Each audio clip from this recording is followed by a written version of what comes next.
कहाँ से आए हैं? समस्तीपुर। क्या मामला है यहाँ पे अभी? देखिए, हम देख रहे हैं कि लगातार पटना विश्वविद्यालय में भ्रष्टाचार बढ़ रहा है और धन बल और बाहुबल की जो शिक्षा हो गई है उसमें बढ़ोतरी हो गई है।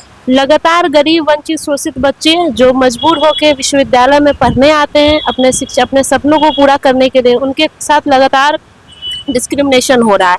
हम देख रहे हैं कि पिछले दिनों रिसर्च पीएचडी में नामांकन को लेकर आपने एडवर्टीजमेंट में कुछ चीज़ें क्लियर नहीं की और जब बच्चों का नाम आ जाता है, मेरिट लिस्ट में नाम आ जाता है, आप अपना एक फॉल्ट बताकर बच्चों का नामांकन लिस्ट कैंसिल कर देते हैं। तो ये बिल्कुल बच्चों के साथ भेदभाव है। पीएचडी ओनली फॉर पीएचडी में रिजल्ट आया था और यूनिवर्सिटी में डिपार्टमेंट में इंटरव्यू भी दिए, उसके बावजूद भी हम लोग का मेरिट लिस्ट में नाम नहीं आया। मेरिट लिस्ट में नाम नहीं आया, हटा दिया गया है। क्या वजह आपको क्या वजह लग रहा है कि किस वजह से आपका नाम नहीं आया?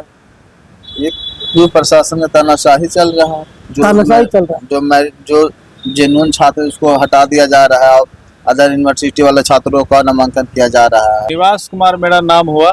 कहाँ के रहने वाले हैं? यही पटना में ही रहते हैं, घर तो खगड़िया जिला हुआ। खगड़िया जिला हुआ। तो यहाँ पे किस मुद्दे को लेकर आज यहाँ पे प्रोटेस्ट में बैठे हुए हैं आप? देखिए, पटना विश्वविद्यालय ने यूजीसी नेट ओनली पीएचडी वाले बच्चों को पीएचडी नामांकन 2025 की प्रक्रिया से वंचित कर रही है। नमस्कार, इस वक्त हम पटना यूनिवर्सिटी में मौजूद है जहाँ पे आप देख सकते हैं कि पीएचडी के जो छात्र हैं उनके साथ यहाँ पे जो भेदभाव किया जा रहा है उसको लेकर यहाँ पे एक प्रोटेस्ट चल रही है। तो यहाँ पे आइए प्रोटेस्ट में मौजूद जो पीड़ित स्टूडेंट्स हैं उनसे हम बातचीत करने की कोशिश करते हैं। क्या नाम हुआ आपका सर? सागर कुमार। यहाँ पे किस मुद्दे को लेकर आप लोग प्रोटेस्ट में बैठे हुए हैं? पीएचडी नामांकन के लिए। पीएचडी नामांकन के लिए? तो उसके लिए जो नेट था दिए थे? हाँ।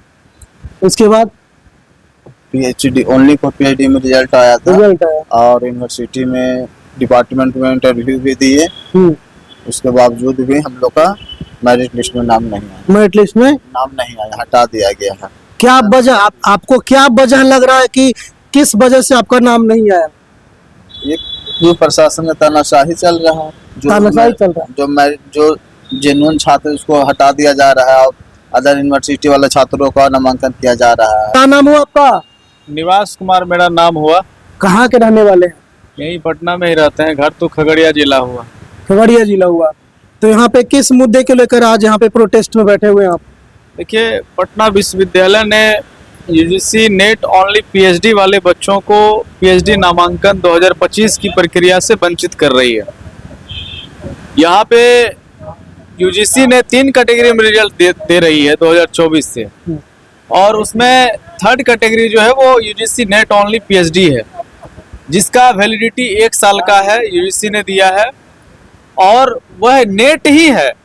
आप यहाँ पर देखिए, यहाँ पर आपको मैं यूजीसी का ये कॉपी है और इस कॉपी में आप देखिए यूजीसी ने पब्लिक नोटिस जारी करते हुए यहाँ पे बताया है। यहाँ पे देखिए लिखा हुआ है स्पष्ट कि the marks obtain in the net by the candidates in categories 2 and 3 will be valid for a period of 1 year admission to PhD. अब यहाँ पर देखिए कि पीएचडी के एडमिशन में जो है ये सिर्फ एलिजिबल है, असिस्टेंट प्रोफेसर के लिए नहीं है, जेआरएफ के लिए नहीं है, लेकिन एडमिशन के लिए है। और भारत के सभी विश्वविद्यालय में यूजीसी नेट ओनली पीएचडी को कंसीडर किया जा रहा है। सीधी बात जान लीजिए। यहाँ तक कि आपके पाटलिपुत्रा में जो है इसको कंसीडर किया गया, आपके पाटलिपुत्रा यूनिवर्सिटी में भी जो है इसको जो है कंसीडर करते हुए मेरिट लिस्ट बनाई गई है। लेकिन पटना विश्वविद्यालय जो है इसको नहीं मानती है। यहाँ की इंटरव्यू ले लिया, इंटरव्यू लेने के बाद मेरिट लिस्ट भी बना दिया गया है, उसके बाद मेरिट लिस्ट ही उसको हटा दिया गया है। देखिए, ये हमारा मेरिट लिस्ट है मैथमेटिक्स का। 10 नंबर पर मेरा नाम है निवास कुमार और निशा कुमारी भी है। ये ओनली पीएचडी वालों को सीधा छांट दिया गया, ये कह के कि तुम UGC net only PhD qualify किया इसलिए हम तुमको छांट रहे हैं। भैया, यूजीसी सर्टिफिकेट हमको दिया है, आपने तो पहला नंबर ये नहीं बताया कि यूजीसी नेट को हम नहीं लेंगे, तो आप एडवर्टाइजमेंट में लिख देते तो हम लोग पैट देते ना। आपने हमको पैट भी नहीं देने दिया, आपने तो हमको भ्रम में फैला दिया। अब हमारा मेरिट बन गया, 1 साल का वैलिडिटी है, अब मेरा मेरिट बन गया तो अब हम कहाँ जाएं? मेरिट में आने के बाद भी मेरिट में आने के बाद 10 नंबर पर है ना निवास कुमार, है ना, दिया हुआ है मेरिट लिस्ट में। अब मेरिट लिस्ट से उसको हटा दिया गया है, ये कहाँ का न्याय है? अब एक तरफ देखिए ये पाटलिपुत्रा का हम रिजल्ट दिखा रहे हैं। देखिए पाटलिपुत्रा में जो है ये पाटलिपुत्रा यूनिवर्सिटी का है, यहाँ स्पष्ट है ना UGC net only PhD selected लिखा हुआ है ना। पाटलिपुत्रा में सेलेक्टेड हो रहा है और वह जो है जिस नियम का वो हवाला दे रहे हैं उसी नियम से ये भी चलता है ना, UGC net only PhD selected. और वो जो नियम का जो हवाला दे रहे हैं तो उस नियम से तो सभी विश्वविद्यालय का नियम का संचालन हो रहा है। तो ये पूरी तरह से पटना विश्वविद्यालय का जो vice chancellor Ajay Kumar Singh sir हैं, वो उन पर भरोसा हमको इसलिए नहीं है कि वो पहले भी भ्रष्टाचारी के आरोप में लेक्चरर की बहाली में वो पहले भी सस्पेंडेड है और वो नहीं चाहते हैं कि पटना विश्वविद्यालय के कैंपस में जो गरीब तबके के जो छात्र हैं, छात्राएं हैं, जो गांव ग्राम से आके पटना में बीएससी किए हैं, एमएससी किए हैं, बीकॉम किए हैं, एमकॉम किए हैं, उसको उच्च शिक्षा लेना है तो द्रोणाचार्य की भूमिका में ये जो है उसको हटा देते हैं। तो ये हम सभी युवाओं को ये जो है कहने का हम लोगों का है कि इस तरह का रवैया जो है ठीक नहीं लगता है। तो इसीलिए हम लोग जो है देखिए ये सभी से मैंने अनुमति लिया है और ये धरना का हमने आयोजन किया है। अगर धरना के माध्यम से हम लोग जो है विश्वविद्यालय प्रशासन को बता रहे हैं लेकिन सुन ही नहीं रही है विश्वविद्यालय, जाते हैं बात करने के लिए तो बात भी नहीं करते हैं और कुर्सी छोड़ के भाग जाते हैं वाइस चांसलर सर। तो जब आप कुर्सी छोड़ के भाग जाते हैं तो काहे ला वाइस चांसलर बने हैं, छोड़ दीजिए कुर्सी, राजभवन ही चलाएगी इसको। क्या पूरी तरह से विश्वविद्यालय तानाशाह हो गई है और यहाँ पे जो लोग हैं उनके साथ डिस्क्रिमिनेशन हो रहा है? डिस्क्रिमिनेशन हो रहा है, छात्रों के साथ डिस्क्रिमिनेशन हो रहा है। छात्रों के साथ डिस्क्रिमिनेशन नहीं हो रहा है। आप फॉर्म भरवा लिए, मेरिट लिस्ट बन गया, मेरिट लिस्ट बनने के बावजूद आप उसको हटा रहे थे, डिस्क्रिमिनेशन है तो क्या नहीं है? नॉर्मल फैमिली का भैया क्या मांग करते हैं प्रशासन से, क्या मांग हम लोग यही प्रशासन से मांग करते हैं कि जल्द से जल्द जो है आप इस मामला को संज्ञान में लेते हुए इस पर तुरंत कार्रवाई करते हुए आप लोग हम लोग को नामांकन लीजिए और नामांकन लेने के बाद तब जो है हम लोग समझेंगे कि हमारे साथ न्याय हुआ है। समझे ना। एक चीज और सुन लीजिए, ये रेगुलेशन का हवाला देते हैं, यही है कि candidates who have secure grants for research such as a fellowship scholarship, यहाँ पर है ना, यहाँ पर CSIR नेट है, वहाँ पे नहीं लिखा हुआ है गवर्नर साहब के सेक्रेटेरिएट रूल्स में कि ओनली फॉर PhD को नहीं लेना है, वहाँ सिर्फ CSIR नेट लिखा है। नेट दैट मीन्स नेट हुआ ना। और आपको हम ये भी बताए थे कि UGC में नेट का जिक्र किया गया है, तो नेट का जिक्र किया गया है, नेट का जिक्र किया गया है, तो नेट का जिक्र किया गया है तो नेट तो PhD में एडमिशन के ऑलरेडी एलिजिबल है, एलिजिबल बता रहे हैं। तो ये सारा चीज यहाँ पर है, यानी कि UGC से ऊपर समझते हैं पटना विश्वविद्यालय। अगर इससे नहीं करना तो तुम इंटरव्यू के लिए थे? वही तो मेरा कहना है कि अगर आपको नहीं लेना था तो आप एडवर्टाइजमेंट में दे देते, हम लोग पैट देते ना। आपने हमको पैट भी नहीं देने दिया और उसके बाद फिर इंटरव्यू बोर्ड के सामने आपने हमको इंटरव्यू ले लिया, उसके बाद फिर मेरिट लिस्ट आया तो आपने पटना विश्वविद्यालय के सभी विभाग से UGC नेट ओनली PhD के बच्चों को आपने निकाल दिया। तो ये हम लोगों के साथ डिस्क्रिमिनेशन है, गलत रवैया अपनाई गई है और इसके खिलाफ हम लोग लड़ेंगे, धरना दे रहे हैं, हम लोग इसकी लड़ाई लड़ेंगे। क्या नाम हुआ आपका? मेरा नाम जानवी है। कहाँ से आए हैं? समस्तीपुर। क्या मामला है यहाँ पे अभी? देखिए हम देख रहे हैं कि लगातार पटना विश्वविद्यालय में भ्रष्टाचार बढ़ रहा है और धन बल और बाहुबल की जो शिक्षा हो गई है उसमें बढ़ोतरी हो गई है। लगातार गरीब वंचित शोषित बच्चे जो मजबूर होकर विश्वविद्यालय में पढ़ने आते हैं अपने सपनों को पूरा करने के लिए, उनके साथ लगातार डिस्क्रिमिनेशन हो रहा है। हम देख रहे हैं कि पिछले दिनों रिसर्च PhD में नामांकन को लेकर आपने एडवर्टीजमेंट में कुछ चीज़ें क्लियर नहीं की और जब बच्चों का नाम आ जाता है, मेरिट लिस्ट में नाम आ जाता है, आप अपना एक फॉल्ट बताकर बच्चों का नामांकन लिस्ट कैंसिल कर देते हैं। तो ये बिल्कुल बच्चों के साथ भेदभाव है, उनके सेशंस का लेट हो रहा है। इसीलिए हम आज धरने पर बैठे हैं और अपनी मांगों को मांग रहे हैं कि जो बच्चों का नामांकन लिस्ट कैंसिल किया गया उसको फिर से एक बार स्पष्टीकरण के साथ दोबारा से प्रकाशित हो, ताकि जो बच्चे छूट गए हैं, जिनका नामांकन नहीं हो पाया है, वो अपना नामांकन फिर से करवा सके।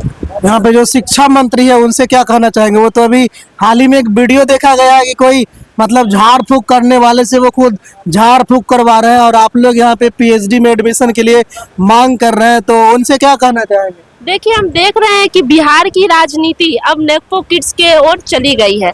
बिहार की शिक्षा व्यवस्था हम लगातार देख रहे हैं कि बिहार में जो शिक्षा व्यवस्था है वो धीरे धीरे गिरता जा रहा है।